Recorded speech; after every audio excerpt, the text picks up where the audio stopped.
Сәлеметсіз бе? Егер әдебиетті сүйсеңіз, немесе мұғалім болсаңыз, менің каналыма тіркеліп кетіңіз. Әбдіжәміл Нұрпейісов «Қан мен тер» трилогиясы. Күйреу 3-ші кітап. Қысқаша мазмұны. Шалқарға келіп Еламан Мюльгаузеннің армиясына қосылды. Ол енді әскери адам. Қызылдар жағында. Шалқарда жүргенде Ақбаланың үйіне барды. Оған теміржол ресторанынан жұмыс тауып береді. Өзі Ақбалаға отын жарып, су тасып көмектесті.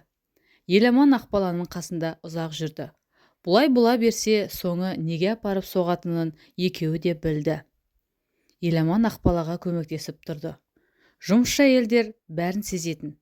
Ақбалаға «Бұндай жігіт таппайсың» дейтін еді. Ақбала ішінен мұңға бататын. «Мені сүйесің, бірақ кешіре алмайсың» дейтін ішінен.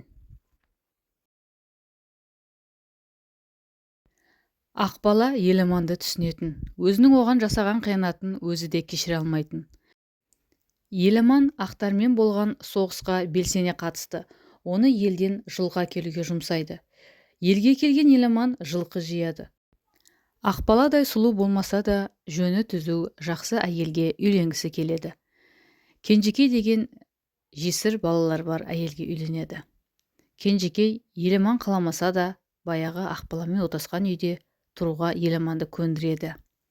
Үйдің іші Ақбаланы есіне сала берді. Қайда барса да көз алдына елестей берді.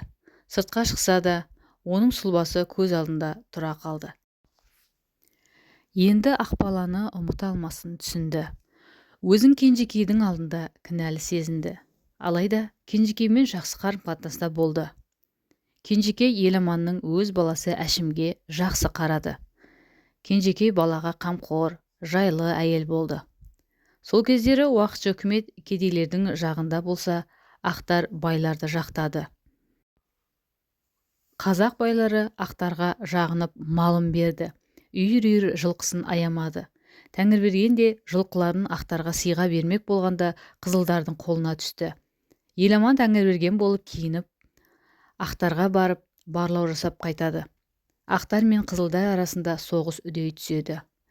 Қызылдар мен ақтар жанұшыра соғысып жатқанда, Кәлен Сібірден қашып келіп, қызылдарға қосылады. Ақтар шегіне бастайды. Олар шегінген соң ағылшын әскеріне қосылу керек болады. Олар Тәңірбергенді жібермей жол көрсету үшін алып жүреді. Еламан отбасымен Арал теңізі жағалауына көшеді. Ақтар Тәңірбергеннің бастауымен Арал теңізіне жақын ауылға келеді. Еламан балаларының болашағын ойлап қатты алаңдайды.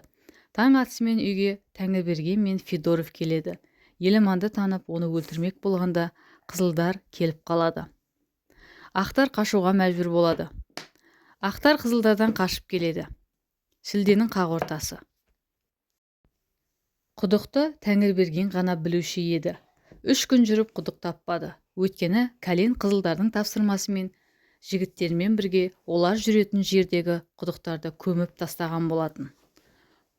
Жолдағы ауылдарға да хабарлап, олар басқа жаққа көшіп кеткен еді. Тәңірберген Кәленнің ісі екенін білді. Әскер өліге таяғанда ауыл көрінді.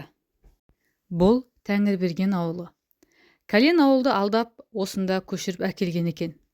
Ақтар ас суға қанып болып, қыздар мен әйелдерді зорлайды. Тәңірбергенге туыстары қарғыс айтады. Тәңірберген ештеңе істей алмады. Жеңілгенін түсінді. Ары қарай да ақтарға жол бастаушы өзі болды. Тәңірберген өмірдің алма-кезек боларын, енді амалы құрығанын түсінді. Шынымен де оған енді бәрі бітті. Жолай ешқандай құдық кездеспеді.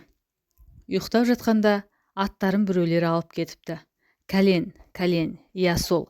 Тәңірберген әділдіктің барын кеш байқағанына пұшайман жеді. Оның сөйлейін десе де дауысы да шықпады. Тәңірберген ақтармен бірге шөл далада ас сусыз қалып қояды. 3-ші кітап осылай аяқталады.